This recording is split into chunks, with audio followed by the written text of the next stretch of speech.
जीव जागो जीव जागो गौरचंद बोले।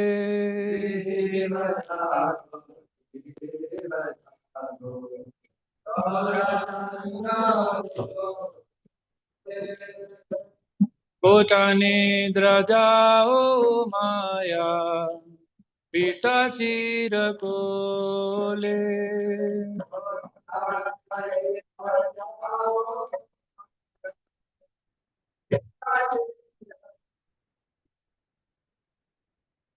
अजीब बोलिया ऐसे संसार बितारे।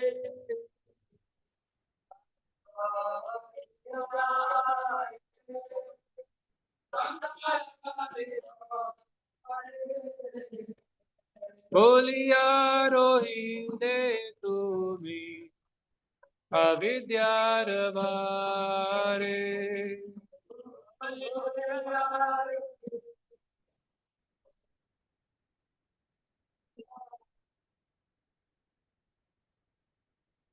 ओ मारे लोईते अमी होइनु अवतारा।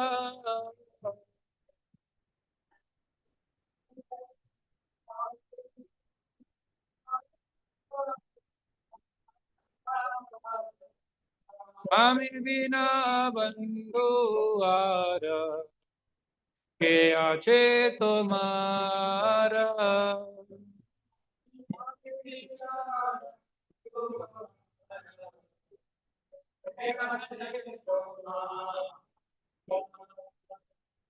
एने छियो सदी माया राशि बार लागी।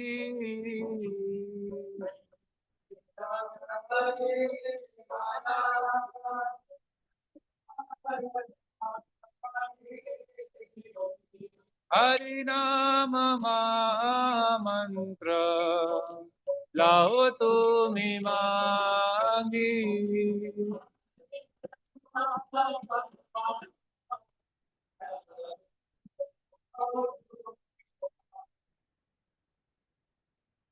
भक्ति विनोद प्रभु चरणे पड़िया।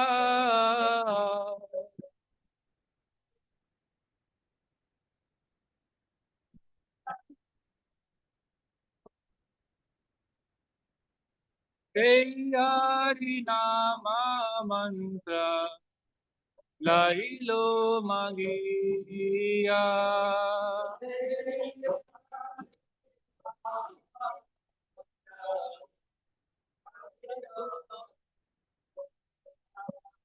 जीव जागो जीव जागो गौरचंद बोले।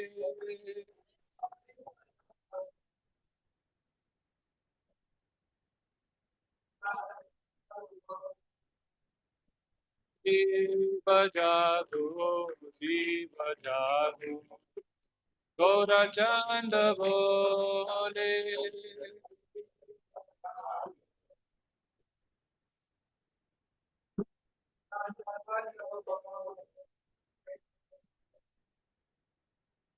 श्री भक्ति विनोद ठाकुर जी की जय। So Bhakti Vinod Thakur's house in Navdeep is where? Surabhi Kunj. It is called Swanan Sukhat Kunj. His house is called Swanan Sukhat Kunj in Godrum Dweep, past the Jalangi. So today, okay, close कर देते हैं.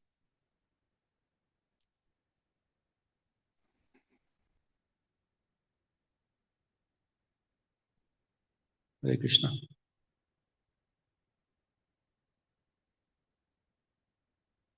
Is the internet up? My hotspot is very slow. Okay. Hopefully it will work. So I've been given the service to serve Śrīmad-Bhāgavatam and all the devotees by discussing this verse. Previously, it was with Dinesh Prabhuji, and then he gave it to me.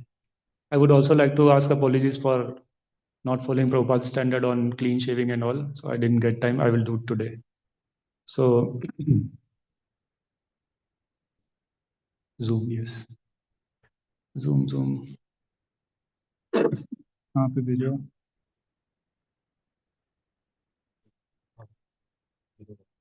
Which one? Volunteers.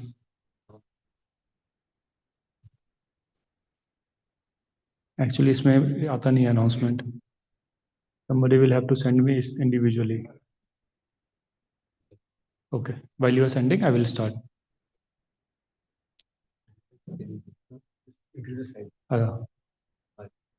Okay. It is okay, Mataji? Okay. So this verse is from 12th chapter, which is going on, Śrīmad-Bhāgavatam, first canto, 30th. Total 43, sorry, some 35 or some verses are there. And this is almost towards the end of 12th chapter. 12th chapter we have been discussing from quite some time. And in this chapter, basically the sages of Naimisharanya have returned back to the original topic of Maharaj Parikshit. So in between they digressed, and then finally they came back, as Prabhuji yesterday was also telling. And now we will be discussing more about the glories of Maharaj Parikshit. So we discussed about glories of Maharaj Yudhishthir. From verse 12 to 18, we will discuss in more detail about Parikshit's birth and samskaras were told. And then finally,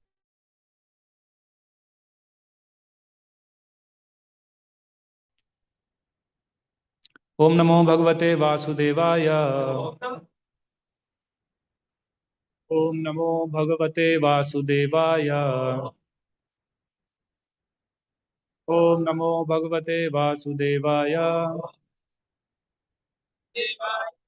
In the interest of time, we will start. Sa esa loke vikhyatah Parikshiditi yat prabhu Purvam drishtam anudhyayan Pariksheta nareshvaiha. Sa esa loke vikhyata Parikshiditi yat prabhu Purvam drishtam anudhyayan Pariksheta nareshvaiha. Sa esha loke vikhyatah Parikshiditi yat prabhu Purvam drishtam anudhyayan Pariksheta nareshvaiha. So you can see on your device and recite while I connect with Zoom. You are okay, you can see. Sa esha loke vikhyatah Parikshiditi yat prabhu Purvam drishtam anudhyayan Pariksheta nareshvaiha. Sa esha loke vikhyatah Parikshiditi yat prabhu Purvam drishtam anudhyayan Pariksheta nareshvaiha. Sa esha loke vikhyatah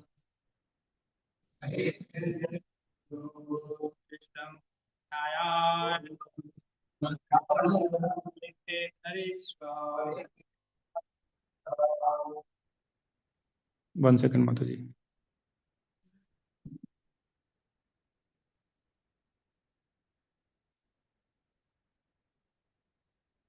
And then leave audio. Sai Saloke Vikyata.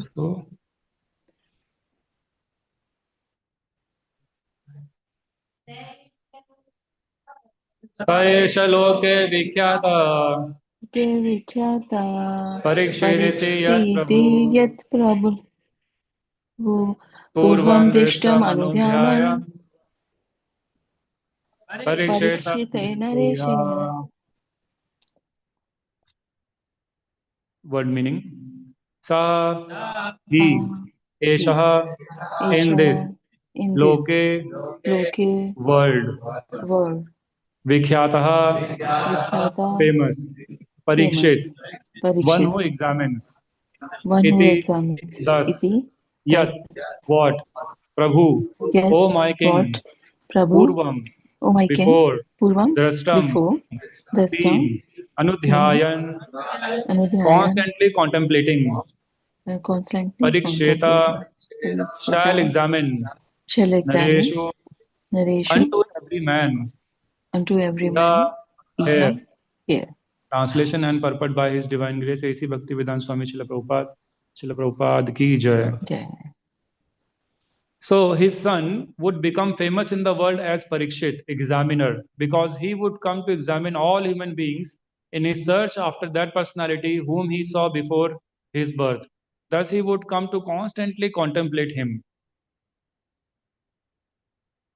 Purport. Maharaj Parikshit, fortunate as he was, got the impression of the Lord even in the womb of his mother, and thus his contemplation on the Lord was constantly with him. Once the impression of the transcendental form of the Lord is fixed in one's mind, one can never forget him in any circumstance. Child Parikshit, after coming out of the womb, was in the habit of examining everyone to see whether he was the same personality whom he first saw in the womb. But no one could be equal to or more attractive than the Lord, and therefore he never accepted anyone. But the Lord was constantly with him by such examination, and thus Maharaj Parikshit was always engaged in the devotional service of the Lord by remembrance. Srila Jiva Goswami remarks in this connection that every child, if given an impression of the Lord from his very childhood, certainly becomes a great devotee of the Lord like Maharaj Parikshit. One may not be as fortunate as Maharaj Parikshit to have the opportunity to see the Lord in the womb of his mother, but even if he is not so fortunate, he can be made so if the parents of the child desire him to be so. There is a practical example in my personal life in this connection. My father was a pure devotee of the Lord, and when I was only 4 or 5 years old, my father gave me a couple of forms of Radha and Krishna. In a playful manner, I used to worship these deities along with my sister, and I used to imitate the performance of a neighboring temple of Radha Govinda. By constantly visiting this neighboring temple and copying the ceremonies in connection with my own deities of play, I developed a natural affinity for the Lord. My father used to observe all the ceremonies befitting my position. Later on, these activities were suspended due to my association in the schools and colleges, and I became completely out of practice. But in my youthful days, when I met my spiritual master, Śrīmad-Bhāgavatam Saraswati Goswami Maharaj, again I revived my old habit, and the same playful deities became my worshipful deities in proper regulation. This was followed up until I left the family connection, and I am pleased that my generous father gave the first impression which was developed later into regulative devotional service by his divine grace.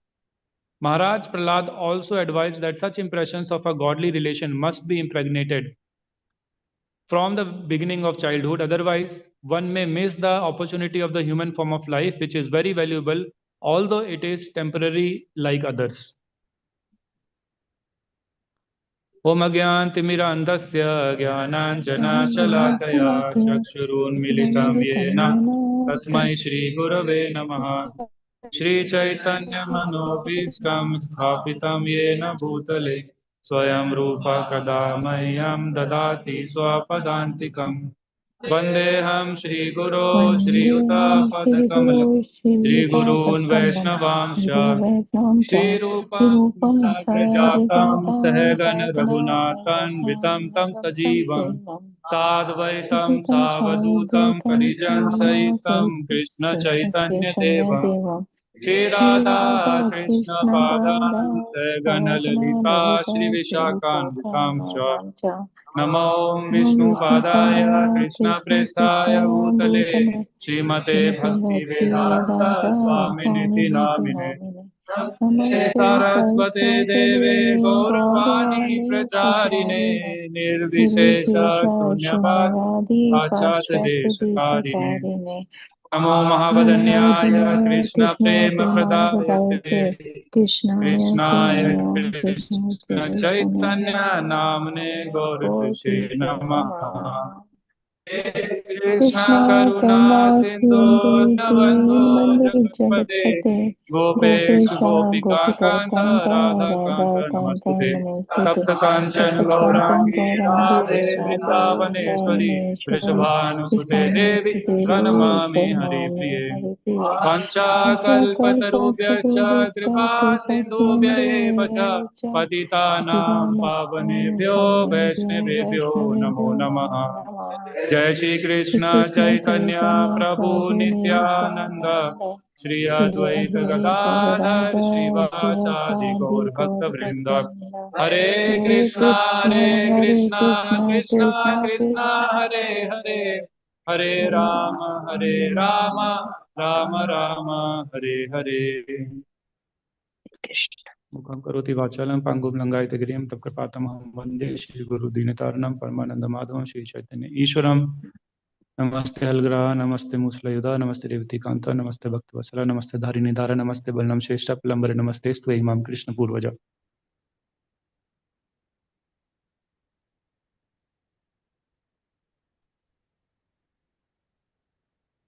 So I will take this opportunity to again serve you all by together reading and discussing about Śrīmad-Bhāgavatam and the lessons that we can apply. And I would seek humble mercy from all the senior devotees sitting here, Prabhakar Prabhu, Govind Prabhu, Abhay Govind Prabhu, and everyone, to please have your merciful glance on me so that I can utter something meaningful and I'm not wasting your time. So, and I also welcome all the devotees online. Hare Krishna. Hare Krishna. So this verse is very important in terms of, I will just take this laptop on my lap. It's difficult.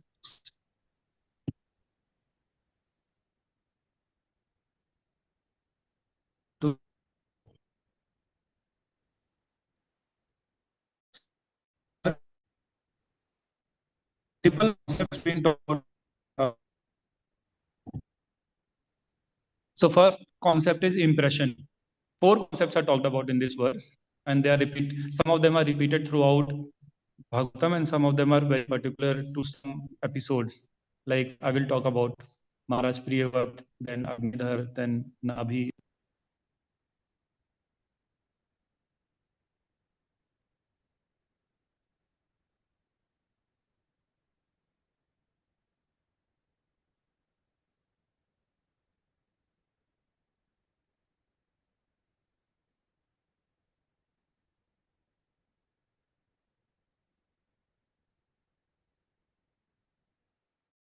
Providing those proper samskaras to their subordinate children, and then the principle of constant remembrance. How does that come? All these are related.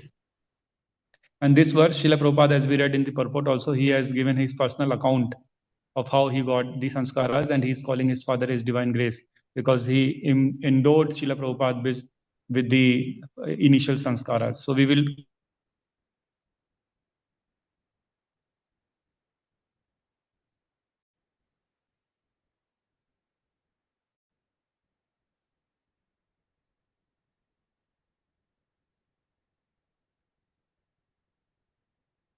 Kripacharya. These were 2 priests who were actually after.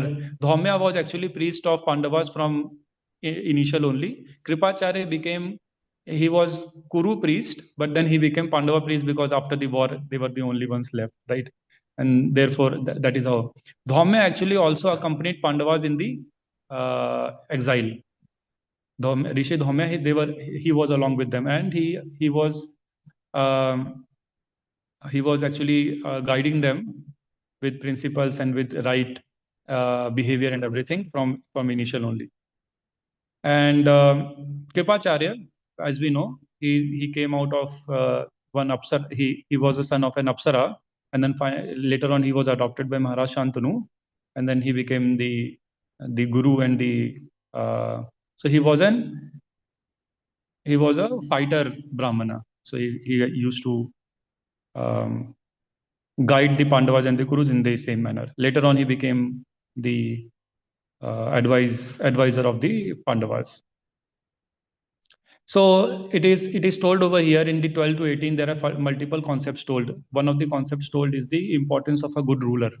So when a good ruler is there, he actually makes sure that the general populace, he makes sure that the support system, and Śrīla Prabhupāda is actually writing in the purport, he makes sure that the support system for the general population is there so that they can grow their consciousness. In general, the general populace, the praja, actually, even in the previous yugas, the general population is not very eager to go back to Godhead in general. That's why they are in this material world, right? We are all in the material world because we are not very eager. As compared to Kali Yuga, yes, previous yugas, people were far more religious, far more inclined, far more situated in Vedic knowledge. But still, in general, people are not inclined to go back to Godhead. Therefore, it is a duty of the ruler. And with the ruler, it is not only the ruler as a king. It is told in Bhagavatam later on, it is the duty of parents, king, teacher, and any civil servant who has any sort of subordinates. It is a duty that they make sure that they provide the support system following which the general population can actually elevate their consciousness.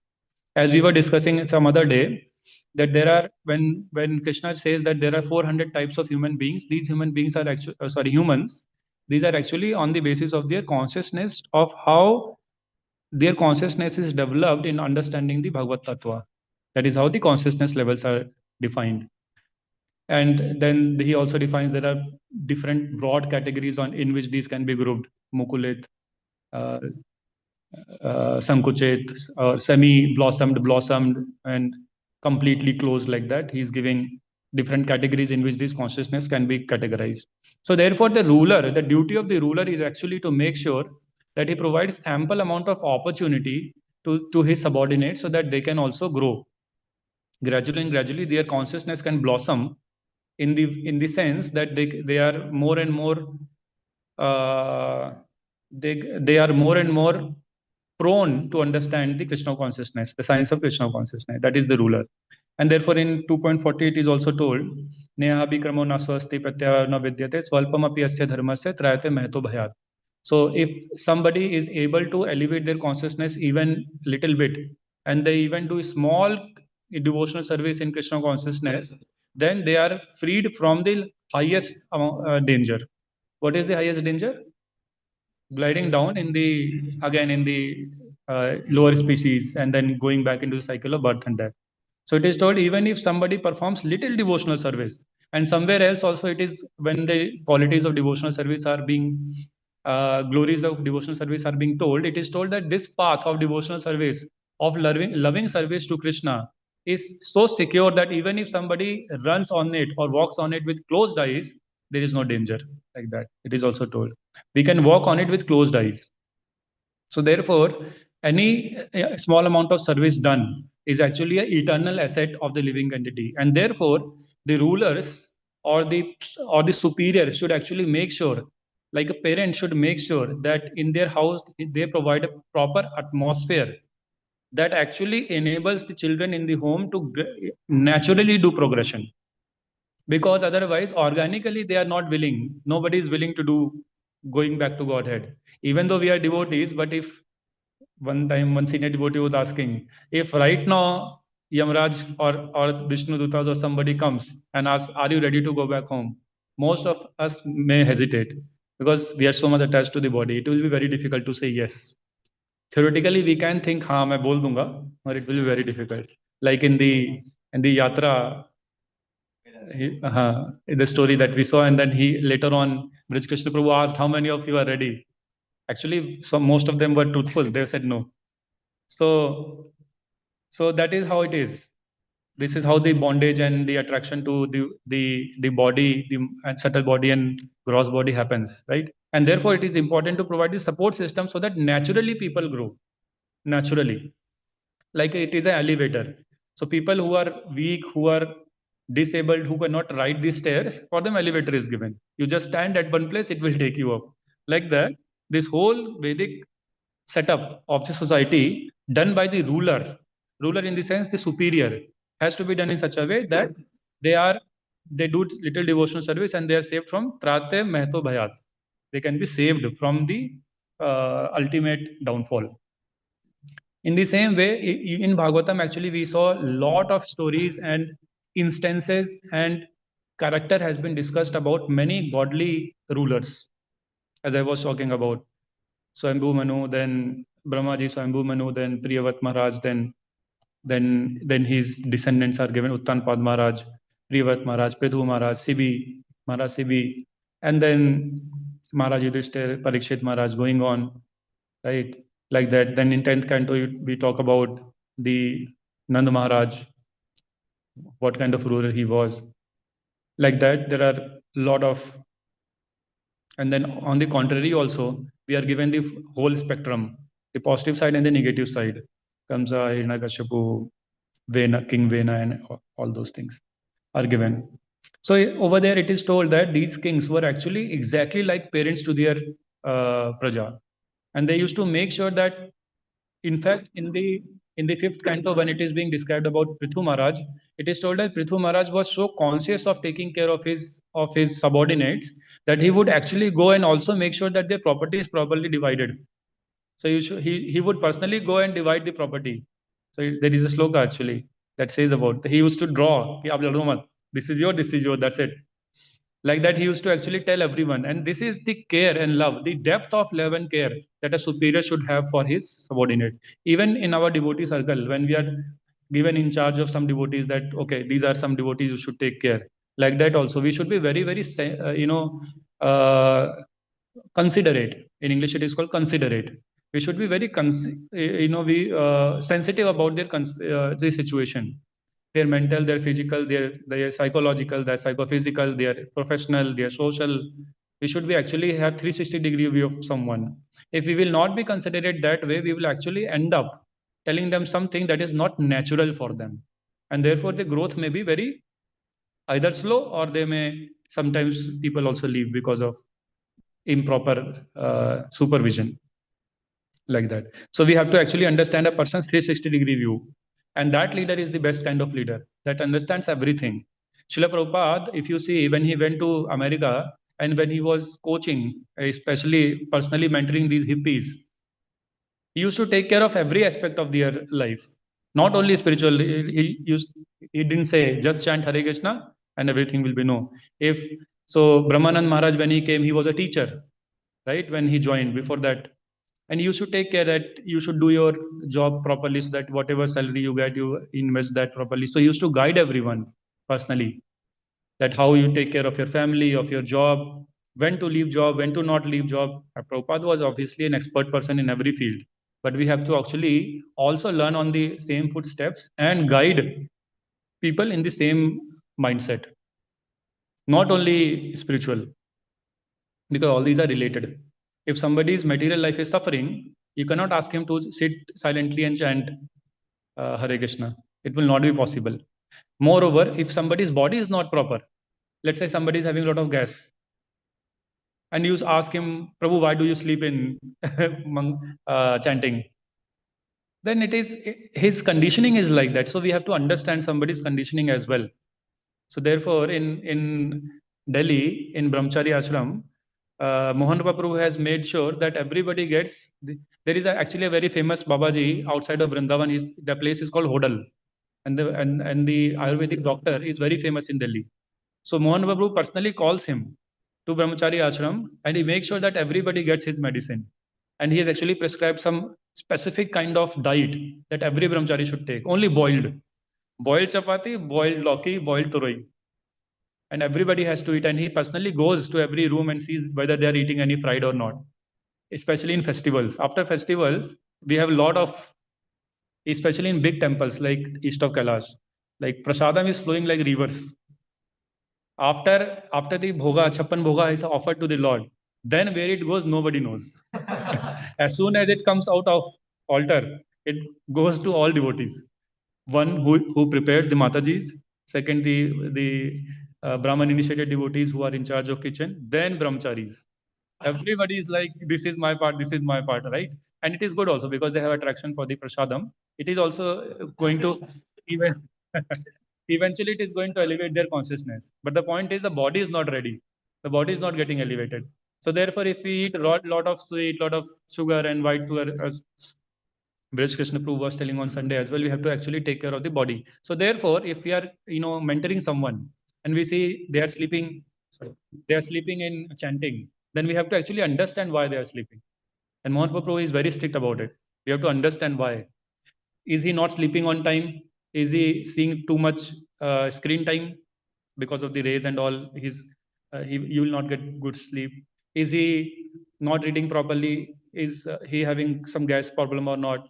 Like that, he will see all the aspects and then guide the person. That is the right kind of guidance. And that's exactly we see how the different saintly kings mentioned in the Bhagavatam actually are taking care of the subordinates. It is very necessary if we really want to guide someone properly.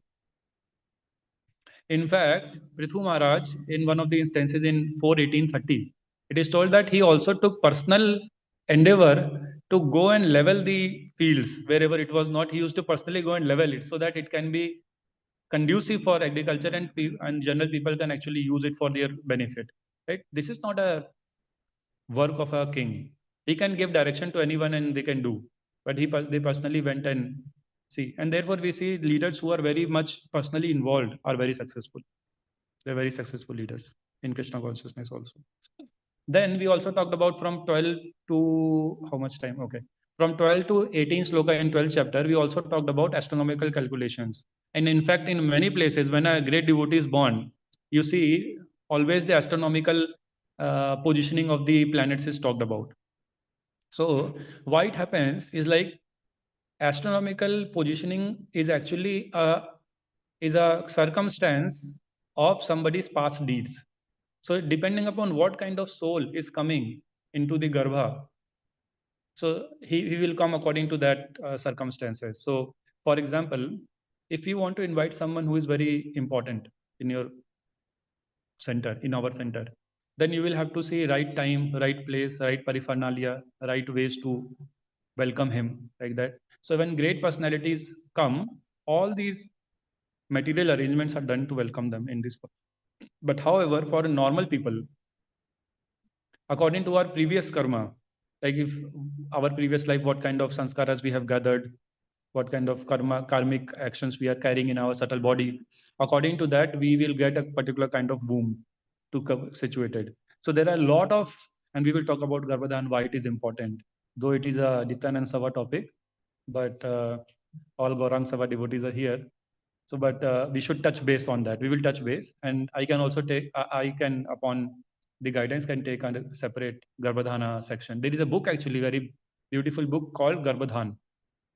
Everybody should read it. Whoever is entering Grihastha Ashram or already have entered and not read it, please read that book. It is authorized ISKCON book, created by one devotee only, based on all the scriptural injunctions. It's called Garbhadhan, very famous book. So similarly, as I was giving the example, if you want to invite someone in your center who is very important, then you will have to arrange everything. Therefore, similarly, when great personalities come, all these calculations and planet arrange themselves, right? Like Lord Krishna came, Mahaprabhu came. So we read from our scriptures that everything is there. In the same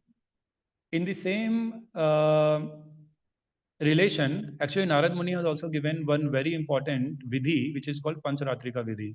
So Pancharatrika vidhi and Bhagavad vidhi, these are the two important vidhis for devotees. One is Vaidhi Bhakti, and it is meant for elevating it to the Raganuga stage, the spontaneous love. It is told in Bhakti Rasamrita Sindhu also and Bhagavatam also. So Pancharatrika vidhi actually comprises of 5 important activities. But the important part is that it teaches us to how to serve the deities, Archana. Archana is the most important component of the Pancharatrika Vidhi. And why it is important? Because in this Kali Yuga, because Kalo Sudra Sambhava, everybody's consciousness is so degraded. When we say consciousness is degraded, essentially, technically, it means that the consciousness is hooked to matter. That's the technical meaning of it. That we everywhere see matter. While the pure devotees, what they see? Sthavar Jangam na dekhi tar murti sarvatra darshan hoye. Ishtadev Spurti. Sarvatra hoye Ishtadev Spurti. Aisa. So the pure devotees, actually, for them, it is what? They are not seeing Sthavar and Jangam. They are not seeing matter. Everywhere they are, what they are representing, they are actually seeing, they are seeing their Ishtadev, our Ishtadev, Radha Govind ji or Radha Madhav ji, right? So like that. So there is everywhere they are seeing the representation of Krishna. But opposite for common people, it is opposite. So therefore, through Archan, through this Pancharatrika Vidhi, through Archana Vidhi, what Narad Muni has enabled for Kali Yuga is actually even the people whose consciousness is embedded or hooked to matter, they can actually get elevated very easily, step by step. Why? When we do worship to Archan, we actually see the form of the deity. And it is analogous to what Parikshit Maharaj saw in the womb. It is being told in the purports. So Parikshit Maharaj saw Lord Krishna in the womb. And Lord Krishna is so merciful that he actually manifested himself to Maharaj Parikshit in a form that a baby can interpret. In a small, he was of the size of a thumb. If he would have interpreted himself as the Vishwarupa, he would have not. The child would have not probably be able to understand. But Krishna is so merciful that because the child is in the womb, he actually converted himself into a form that he can appreciate. Similarly, the deities are actually the representation of Krishna in a form that a conditioned soul can appreciate. It's very analogous. So Krishna is actually representing, and Śrīla Prabhupāda is telling that the deities, according to Pancharatrika Vidya, deities should be considered exactly as Krishna himself. And therefore, we are given so many instructions to serve them properly. By serving, our consciousness actually is, slowly and slowly starts getting decoupled from matter and getting attached to Krishna, the transcendental form of Krishna. So in Pancharatrika Vidhi, there are 5 important Abhigaman, Upadan, Yoga, Ijya, Swadhyaya, etc., reading scriptures, understanding Krishna's glories, and finally, worshipping him. Vedic ritual, Pancharatrika Vidhi is supported by all the acharyas over Vedic rituals because it enables the conditioned soul to gradually attach himself to the glories of the Lord. Shruti Smriti Puranadi Pancharatrika Vidhim Bina Ekantiki Harer Bhakti Utpateva Kalpate. So if we do not follow these scriptural injunctions, then what will happen? It will be chaos in the society. Why? Because everybody will start creating their own manodharma. And that's what Krishna is saying. Sarvdharman Parityajya. These are the dharma. People will start creating their own. In fact, I was reading this, currently I'm reading this episode of Jad Bharat.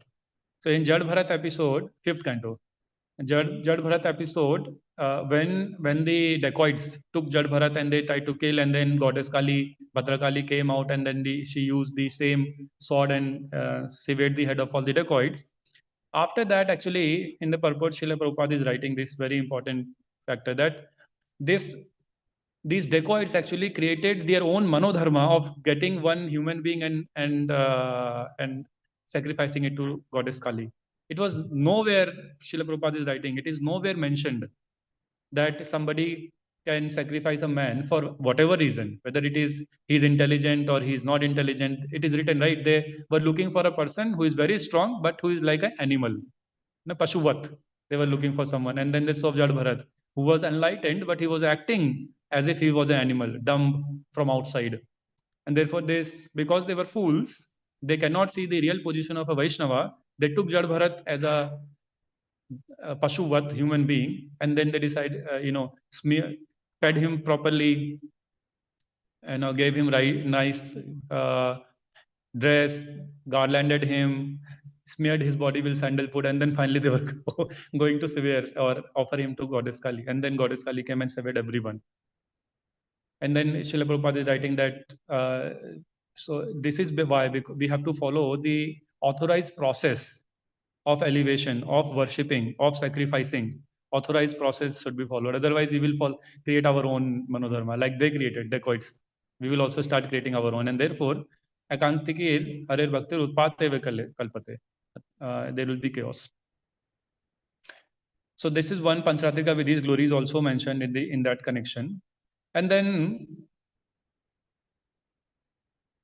Okay, I will talk about the important impression. So impression of a child or in our mind happens when we are given the Krishna consciousness or introduction to Krishna consciousness as early as possible, right?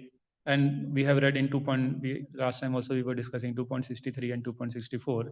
Dhayato Vishyan Pumsa Sangaste Pujayate Sanga Sanjayate Kama Kamat Krodh Bijayate. And then Krodh say we basically our fall down happens, right? 2.63, 64. So what happens is when we start contemplating on some sense object, then gradually our consciousness starts getting entrapped in the sense enjoyment, right? So that is how it is told. And therefore, impression on the mind is very important. Impression on the mind is compared in our Vedic scriptures compared to a crevice on a stone. Like if you take a stone and with a chisel and a hammer, you create one path for the water to flow. It is compared to that. So this impression actually happens with repeated practice. And Krishna also tells in when Arjuna asks Krishna in that Chanchalami Mana Krishna Pramati Bala Dadavarta, then Krishna says that you can actually overcome the strength of mind or the fickleness of the mind by detachment and by practice. By detachment and by practice. So where does this practice start? Somebody may say, "Jab jago tab savera," people say, and it is true. Whenever you come in Krishna consciousness, it is good. Why? Because we have Swalpam api dharmasya, even if we are able to render. In fact, in the story of Maharaj Khatwanga, he was able to render service only for a very small duration, in minutes. Right? He was able to render devotion, but he attained the ultimate goal. Maharaj Khatwanga's story is very, very important for us to understand. In the same way, the impression should actually be given as soon as possible in the human form of life, especially in the Garbha. And that's where the Garbhadan Sanskar is very, very important. So when a child is conceived in, even before it is conceived in the womb of a mother, there is a process by which the man and the woman actually become surcharged with spiritual consciousness by following certain processes, which are also mentioned in our scriptures, and then they invite a good soul in the womb of the mother. So the father gives the bija, and the mother provides the vessel in which the soul comes and develops. It is told in scriptures. But which kind of soul comes, it actually is very much dependent upon what kind of consciousness the father and the mother is having while they are inviting a soul. And therefore, this whole process of Garbhadan, and that book gives very detailed process, is very important. In ISKCON, Śrīla Prabhupāda says when before begetting a child, there is a very simple rule that the husband and the wife should chant 50 rounds, read Śrīmad-Bhāgavatam, and do as much austerity as they can in terms of serving the Vaishnavas, calling them to home. In fact, there are also other, if we read this whole episode of Devavati and Kashyap Muni, and when Lord Kapila came, before that she also followed this vrata called, there is a vrata called Payovrata. Payovrata, where I also followed. So there you only drink milk for only 14 days. For 14 days for 14 days you only drink milk, like that. So I mean, these are not recommended for devotees, but it is good to have. It is like a good to have thing. But the best thing that you can have is what? Is chanting 50 rounds on that particular day. And if you can chant every day before that, even better. But 50 rounds on that day. And then what happens that, see, this is very scientific. What happens, the child actually, okay, let us take a step back. When Krishna was about to come in the womb of Devaki, how did he come? What is explained in 10th canto? First, he came into the mind of Vasudev. And then from Vasudev's heart, he was transferred to Devaki's heart. This is how he came. And that is exactly what happens in the real world also. So depending upon the consciousness of the father at the time of conception, like when he is trying to call a good soul, please come and become, dwell in our house, O Vaishnava, like that. The consciousness or the state of the heart of a father is very, very important. If at that point in time the father is feeling lusty, angry, or different kind of modes of nature are actually heavy on him, are having impact on him, then the kind of soul that is attracted will also be according to that only. It is great responsibility of the father, according to the scriptures, great responsibility of the fathers to actually be in the right consciousness before you invite a right soul into the womb of your wife in your house, in order to say. And therefore it is told that when Śrīla Prabhupada talks about again and again these one Sankaras, actually one Sankara is no one. One Sankara is a living entity who was invited unintentionally in a non-regulative manner. So if you technically we want to see, it was invited by a father who was not in the right consciousness. That's it. If you want to see the fundamental definition of a one Sankara, leave apart all the illicit relationship and all those things. These are superficials. But the fundamental definition is the one Sankara is a soul who was invited by a father who was not in a right consciousness. That's it. So when a father invites a soul in the right consciousness, right kind of souls come, and then these kind of souls, when they come, even when they are in the womb, that's where the process of impression giving starts. And therefore, there are 16 samskaras mentioned in the Vedas. Total, there are, the last one is called Antim Sanskara. So the 16 sanskaras are there. And each sanskara is actually meant to give this impression. Each sanskara is what it is doing. It is actually creating that line on the stone. It is making it more deeper. What is that line? That line is whatever you do, wherever you are, you should see everything in relation to Krishna or the Supreme Personality of Godhead. This is how sanskaras work. So every sanskara, if you see in ISKCON, in fact, there is a devotee in Vrindavan. He is a Udupi Brahmana. He does sanskara for everyone. And he actually tells everything up when he does the yajna of a sanskara, then he tells everything. There are 10 kinds of fire. We have to throw this fire to the south, this fire to the north. If you will not throw, then when Antim Sanskara will happen, this fire will not support your body. Your body will not burn properly. So if the body will not burn properly, the soul will not be freed from the attachment. So sanskaras are actually very, very detailed. So he will tell every meaning of the mantra, why this mantra is spoken and why it is important. And then after everything, he chants Hare Krishna Mahamantra. So this is the special benefit of Kali Yuga, that even if we don't know any mantra, if all of us want to do a yajna, all we need to do is chant Hare Krishna Mahamantra and do Swaha. Even if we want to do. It is not required because Hare Krishna Mahamantra is still itself is Nam Yajna, and this is Yajna Kunda, and we do Ahuti here. But even if we don't know anything, just say Hare Krishna Mahamantra. So what he does, he after explaining everything, these are Nav Yogendras. Now we are going to recite the name of Nav Yogendras, then Marutas, then we will call the sun god, then we will call the fire god. After that, Hare Krishna Mahamantra. That makes everything perfect in Kali Yuga. Because this Vedic rituals and yajna process is not prohibited. Chaitanya Mahaprabhu tells there are 4 things that are prohibited, right? Of which Vedic rituals, Vedic sacrifices are prohibited.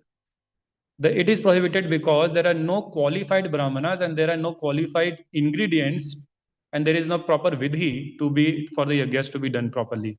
But in order to make anything successful in Kali Yuga, Hare Krishna Mahamantra is there. It's like a backdoor key. So like that, it is there. Impressions, we were there. So therefore, these sanskaras actually give a lot of impression, and therefore, whatever we can, we should follow these sanskaras. These are not rituals. Obviously, we should do it with devotees, with Hare Krishna Mahamantra, like that. Another important aspect of sanskaras is that the more sooner it is given, longer it lasts. Sooner you give somebody a sanskara, longer it lasts. So therefore, there is a story of a thief who was caught. I will tell it in short, and then he calls calls his mother. He tells the jailer, "Call my mother. I want to meet him." So he was actually sentenced to death.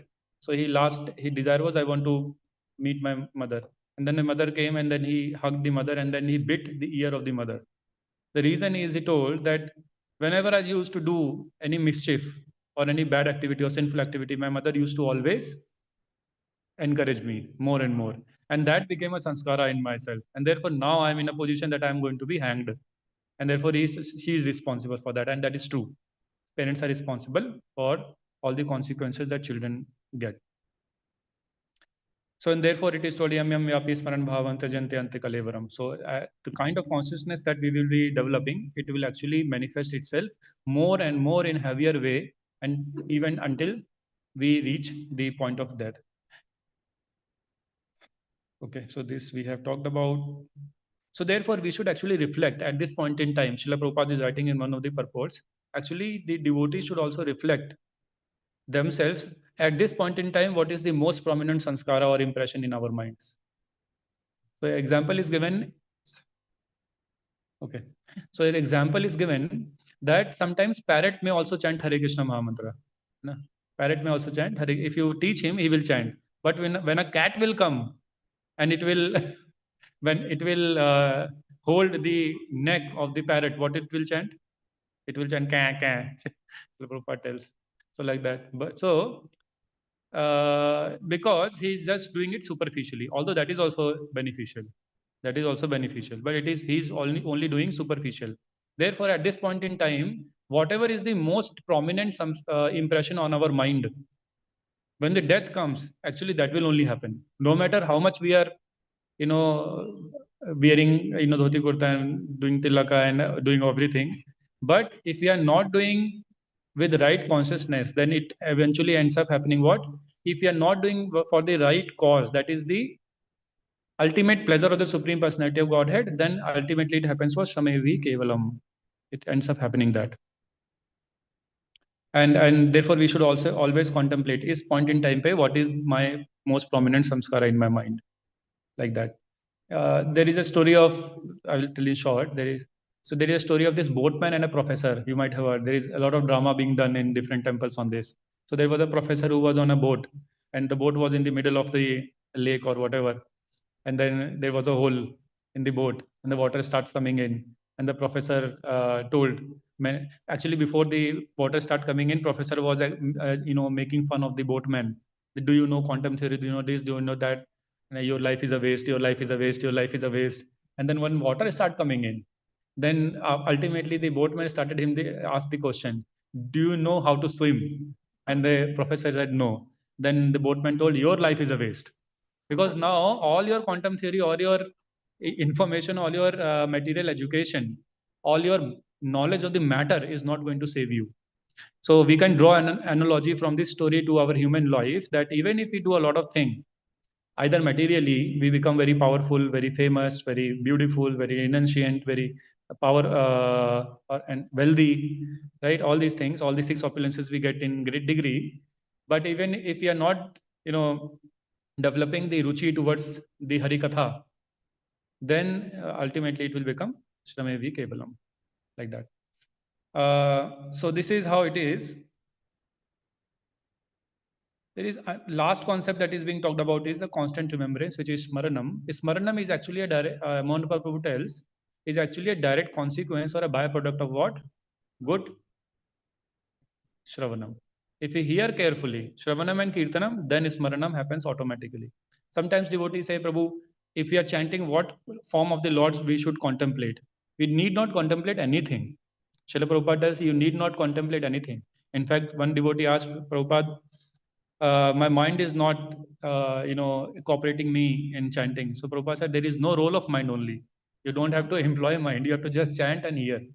If we sincerely do that in a mood of surrender and servitude, the mood should be proper.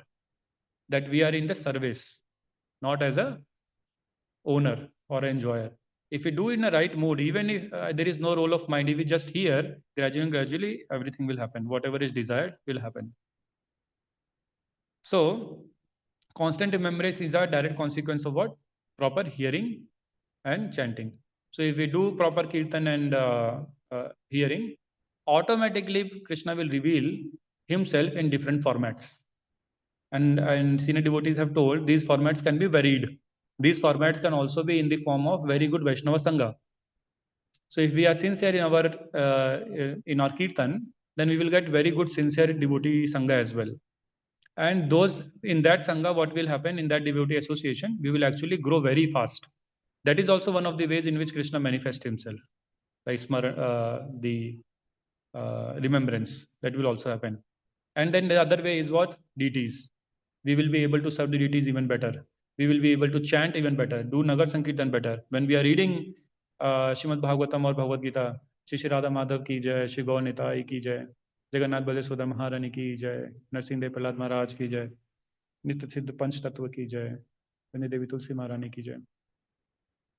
So it is told in the prayers of Panch Tattva that those who understand these are Nitya Siddha goes back to Gaur Chandra, like that.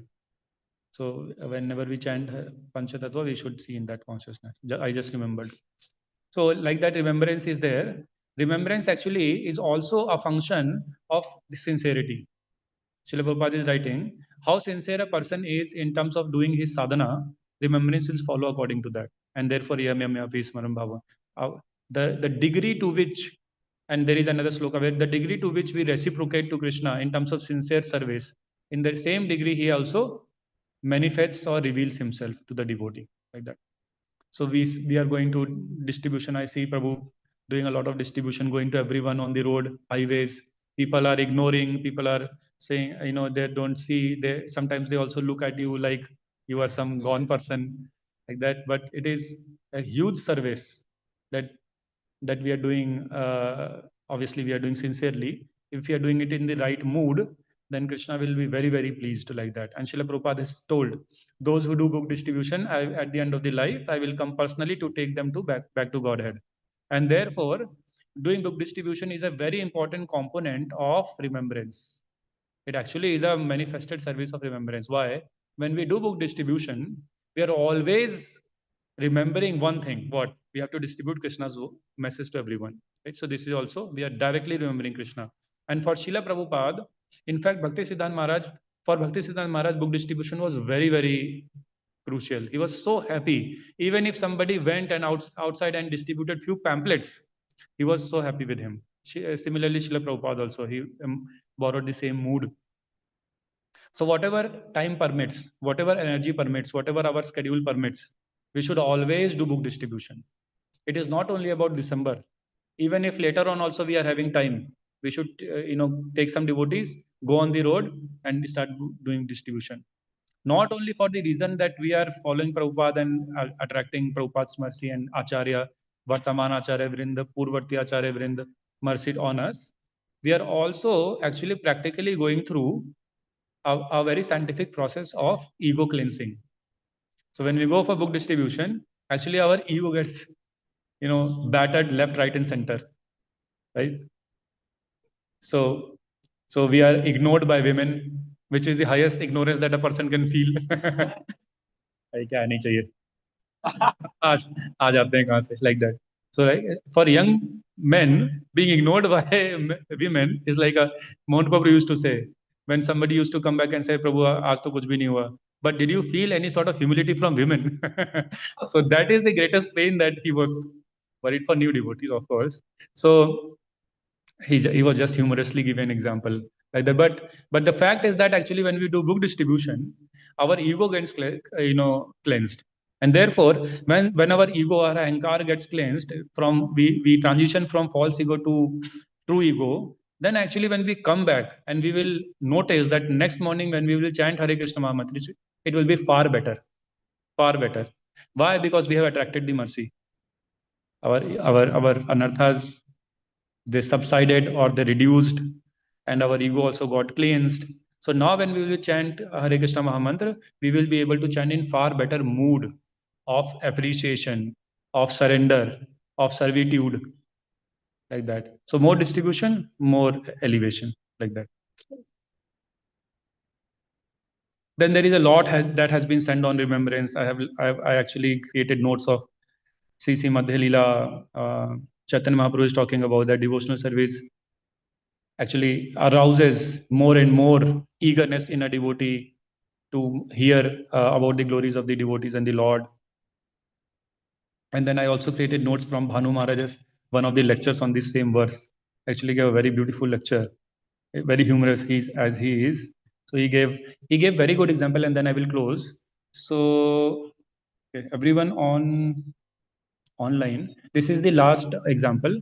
He also said there is a difference between remembrance of other incarnations of other forms of Supreme Personality of Godhead and Krishna. So he gives the example that previously, when Jai Vijay came in the previous two birth, they were not absorbed in the remembrance of the consecutive form of the Supreme Personality of Godhead. Because, for example, Hiranyakashipu was not absorbed in the thoughts of Varahadev or Narsingadev. He was not absorbed.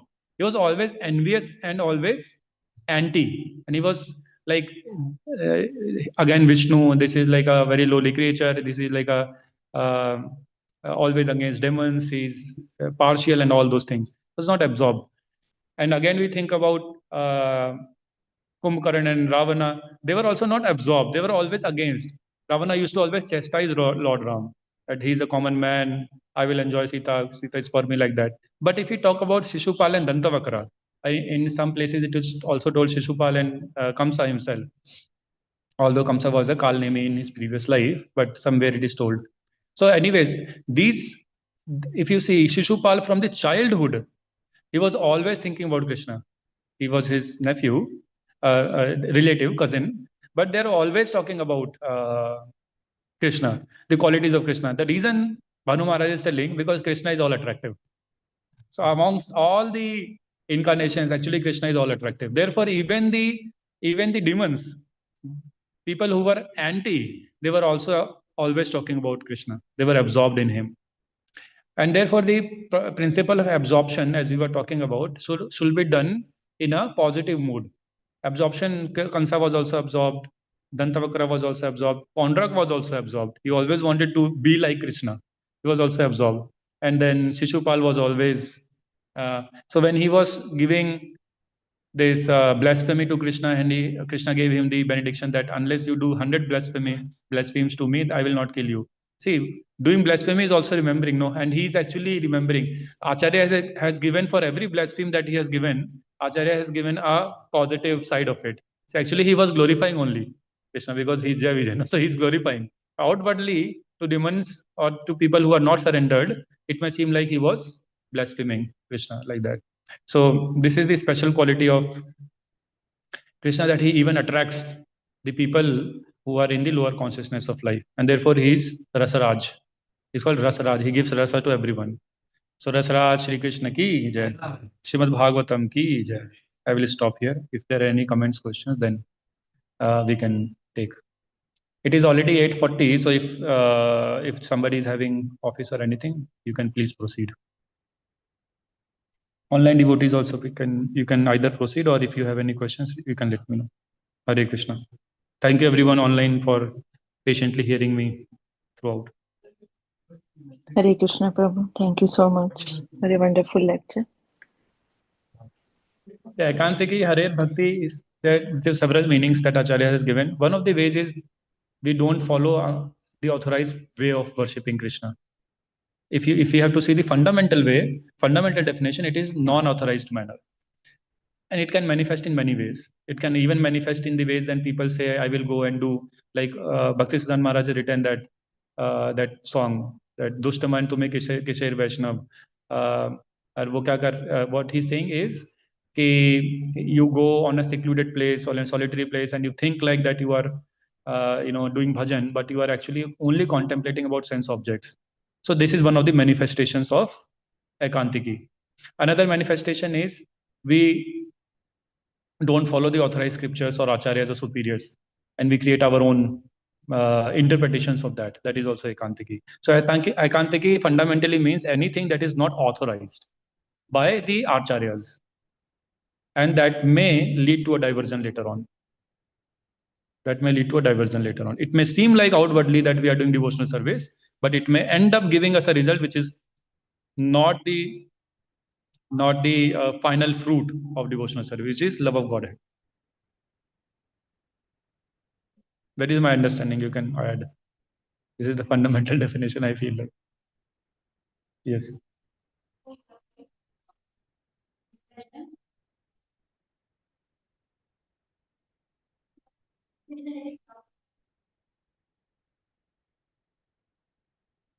अगर association खराब है तो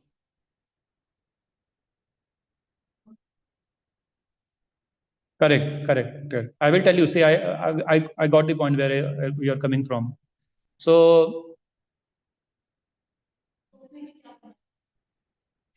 is the purport of this sloka, if you see, Śrīla Prabhupāda is actually giving his own example.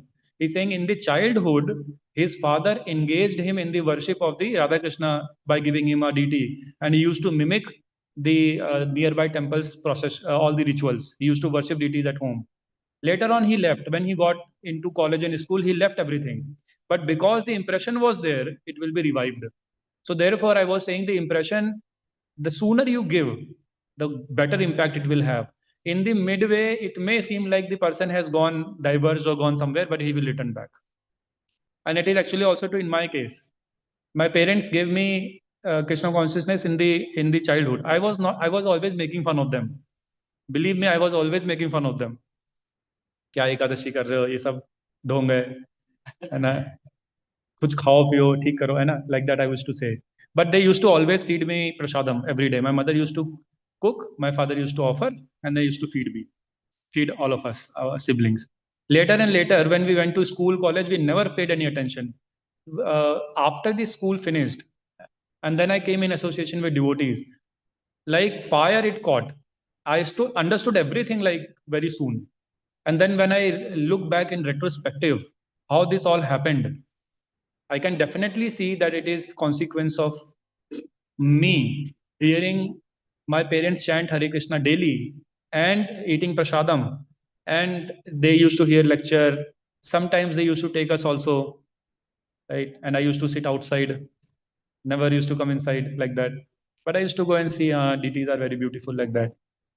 So all those impressions actually worked. So as an answer to your question, if the impressions are given in the childhood as early as possible, as you were talking about Garbhadhana and everything, in between it may happen because of the association or certain material circumstances, the person may be looking like digressed, but he will eventually come back. That is Krishna's mercy. He will pull him back. Like that, it happens. It always happens. In fact, in devotee association also, in devotee circle, we have seen many devotees, even brahmachari, sometimes they leave bhakti because of something that their past samskara have arised, the anarthas have arisen. They even leave ashram, they leave devotee association, but after some time they come back because they cannot leave bhakti. The amount of the bliss that the person has already experienced in Krishna consciousness, you will get it nowhere else. Therefore, you will have to come back. There is no other way. We will have to come back like that. So many times it have been seen in ISKCON also. It is not that ISKCON में एक बार कोई आता है then वो जिंदगी भर रहता है, ऐसा नहीं है. कई बार ऐसा होता है कि बैड एसोसिएशन है ना, उनके पुराने संस्कार उदय हो गए, उसके वजह से वो छोड़ देते हैं, फिर वापस आ जाते हैं. ऐसा होता है. It is all by the mercy of Prabhupada and Acharyas, of course, but it technically, if you see, it is impressions. Yeah. Hare Krishna. When we whatever activity we do, if it doesn't get up the enough of God, there is multiple times. Probably when we do our work and our life, I have asked this question many times, but often I get doubt that how we can develop empathy while working. Sometimes we try artificially, we try to keep the line bulb, but sometimes it happens that working life is complex that we need to stop here and focus on. Correct. Seniors tell that you should work for the pleasure of Krishna, but sometimes we get doubt that really Krishna is getting pleasure with my work. Yeah. Because fragment our work definitely. Definitely. How we can practically, like how we can get that belief, yeah, Krishna is getting pleasure to my work. Yeah, that's a very good question. So for online devotees, because you spoke like that, I will just repeat it. The question is that sometimes when we work in our office and our occupational duties, wherever, office or whatever, business or whatever, sometimes it may like, how is it possible so that we work for Krishna? How to understand that that work is being done for Krishna? So the question is, how can we develop ruchi while working also? So see, there are some technicalities to this question as well, and it is very subjective, by the way. The answer to this question will depend upon what kind of work the person is doing. For example, if we talk about Ajamil, so then answer will be very different. If we talk about Valmiki, the answer will be very different. Like you will have to get a person, and Narad Muni told you continue what you're doing. And there is also Mrigari Hunter, same story. Whatever you're doing, you just chant. So there is it is actually a very subjective answer, because they got association of the Paramhamsa, the Mahamuni. Therefore, their path changed very drastically. But practically speaking, in this world, to your question, there is a technicality to it in the sense that not every work can be related to Krishna. We have to understand this first. Not every work can be devoted to Krishna. Only the work that is Anukul, Krishna Anusilanam, which is according to the prescriptions of the revealed scriptures. How do we know? Through the Vaishnavas, Acharyas, what they have told. That is point number one. Even amongst the things that can be offered to Krishna, there is a red line of how much we can offer. Even amongst the things which are Anukul, there is a red line in our karmic duties of how much can be. We cannot go like unlimitedly into the material world thinking that we are offering it to Krishna, unless we are very advanced Vaishnavas. And there are many stories like Samudra Sen. There is a very famous story of Samudra. He was a king, he used to fight, but because he was desiring to see Krishna, he fought with Bhima, and he fought so chivalrously that Bhima was almost defeated. And then Krishna has to himself come to protect him, like that. That is a different story. From our end, we have to understand how much we can actually offer to Krishna. So that is the second point. Third point is, in order to develop that consciousness, we have to understand that whatever work we are doing is actually in support of the particular Varna and Ashrama. So whatever state, whatever Varna and Ashrama I am at any given point in time, I have to work my occupational duty to support that Varna and Ashrama. That should be the consciousness. That is also mentioned in Bhagavatam at different place. So for example, if you are not married and you are a bachelor right now, but you don't plan to, or you maybe plan to brahmachari, let's say. So both of the cases, your offering your job to Krishna will be different. If you are a bachelor and you are planning to be a brahmachari, then you will do it in such a manner that you are praying to Krishna, oh Krishna, I am working right now as a service to you so that I can gain some experience in this material world, how miserable it is. Second, I can also support financially if it is required my family. And then when the time will come when my superiors will tell, I will give up everything and I will completely only serve you. No more material duties. One. If you are a bachelor and you want to go into the Grihastha ashram, then essentially you have other kind of bhava or mental state in order to offer your work to Krishna. Then you will think that right now I have to go into Grihastha ashram, therefore I have to be financially strong and I have to work until 50 or whatever number of years you have decided for yourself as a Grihastha ashram. After that you will take the Vanaprastha, correct? So we have to think in that manner, that right now I am working, please accept me according to my Varna and Ashrama, please accept as an occupational duty in your lotus feet, so that even while doing this service of matter, of materialistic people, my Krishna consciousness fire is not extinguished.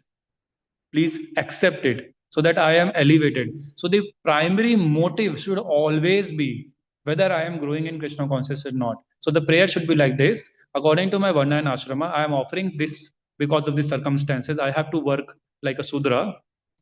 Like Naukari is a job of a Naukar, right? And Naukar is a Sudra.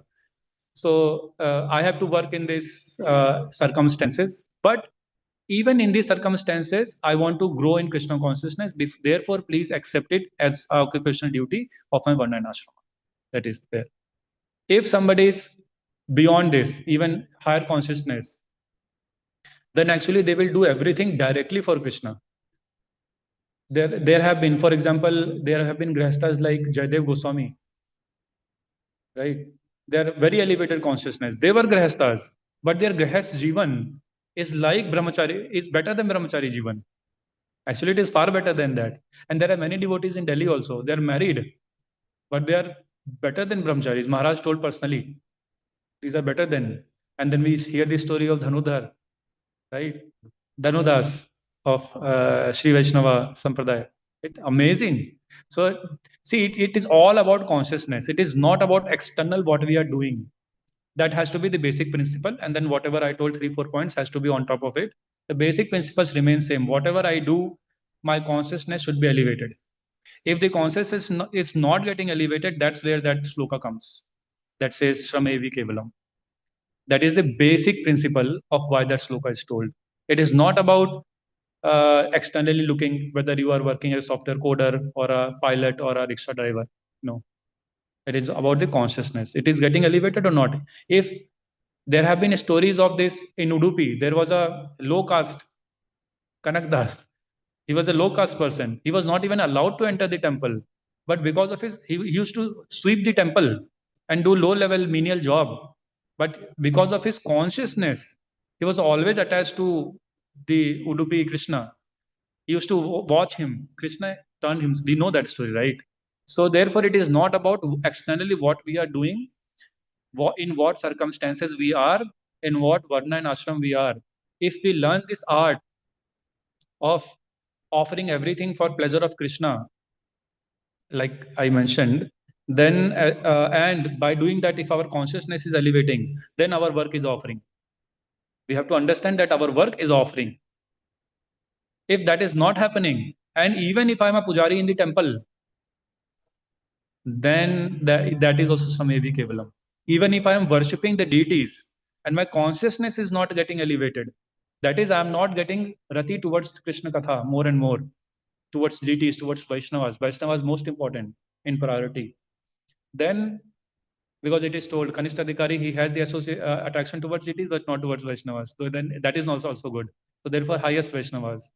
So even I'm a temple brahmachari, I'm a Brahman initiated, I'm worshipping in the deity, in the temple or altar. But if the consciousness is not right, it is not getting elevated by my service, that becomes Samevi Kevalam. But on the other hand, there is a person who is software engineer, he's coding, but he's offering the prayers, his work in the right mood. Like, please accept my varna and ashram, my circumstances, but I really want to grow in Krishna consciousness. I don't want to get lost. Then if that is happening, then that is the right way to offer. This is my understanding. Hare Krishna.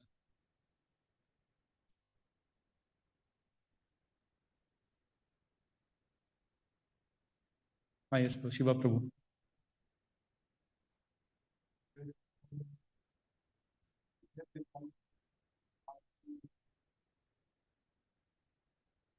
Yes. Yeah. So Sayujya.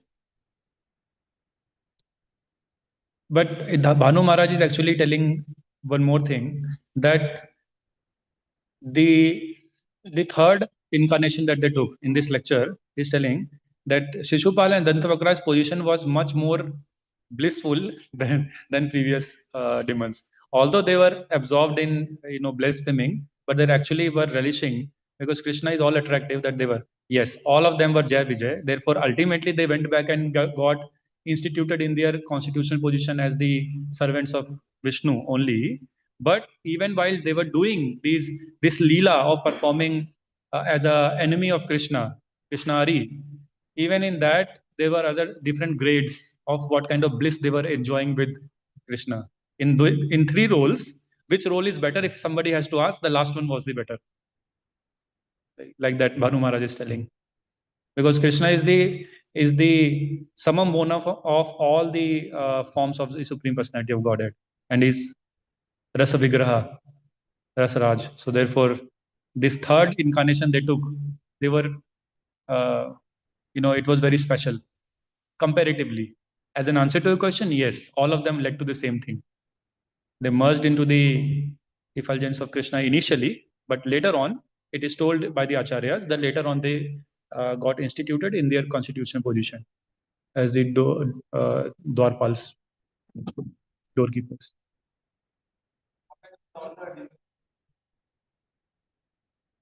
Not all. There are also gradations of the demons. So yes, they attain enter into the Brahmajyoti of Krishna, but not all of them go from there to the higher planets. Not all of them. So most of them actually, as told in Bhagavad Gita and Bhagavatam also, most of them actually will have to come back, take birth as a devotee, get the association of Vaishnavas, do devotional service, and then get elevated. It is mentioned somewhere in Bhagavatam like that. Not everyone gets the ultimate benefit.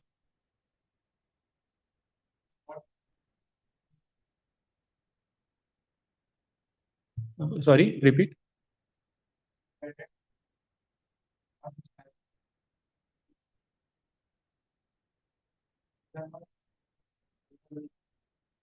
No, not only Jai Vijay's jo incarnations were there, they only went to Vaikuntha. So if a demon is coming from Vaikuntha just to perform Leela with Krishna in some format, after they finish their Leela, they will go back. But in order to show this world that if you are not Krishna Anushilanam, if you are not favorable to Krishna, then you will actually go to Brahmajyoti. Therefore, for Jai Vijay also, all three incarnations, they actually first of all merged in Brahmajyoti so that people who are not surrendered to Krishna, they get bewildered. And then later on in the back door, they went back to Vaikuntha like that. Not every demon goes back. Right? It is true, right? All the demons actually actually they end up in Brahmajyoti and then they fall back. That's how what I read. They have to take shelter of the devotees and the holy name. Then only we can go back.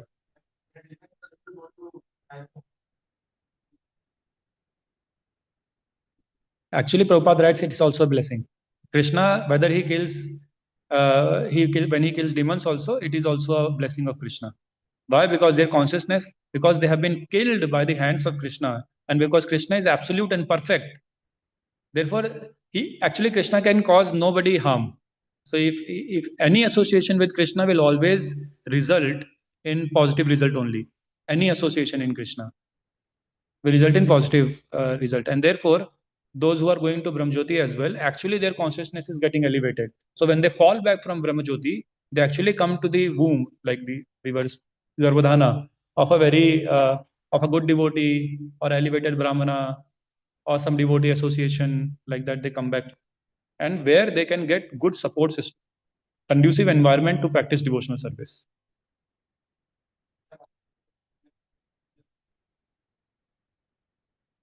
That is when somebody is deliberately aiming for Brahmajyoti. That is a spiritual suicide, right? Because he is deliberately aiming for that. I don't want to have personal association with Krishna. I don't want to serve Krishna personally. I want to go and just lie down on Brahmajyoti and then for eternity I want to enjoy there.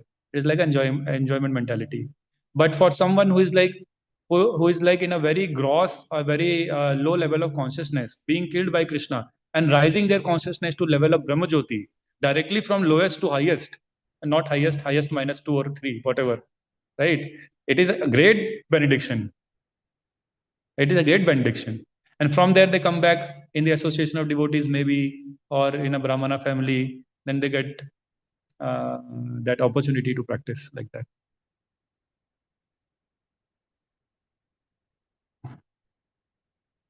Okay.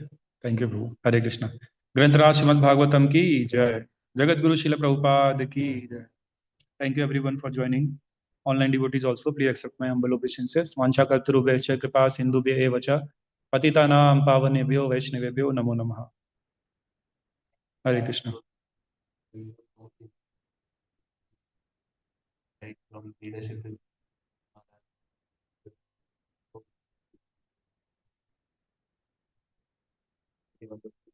let's express our gratitude slowly by one time loudly chanting Hare Krishna Mahamantra. Hare Krishna, Krishna Krishna, Hare Hare, Hare Rama, Rama Rama, Hare Hare. Thank you.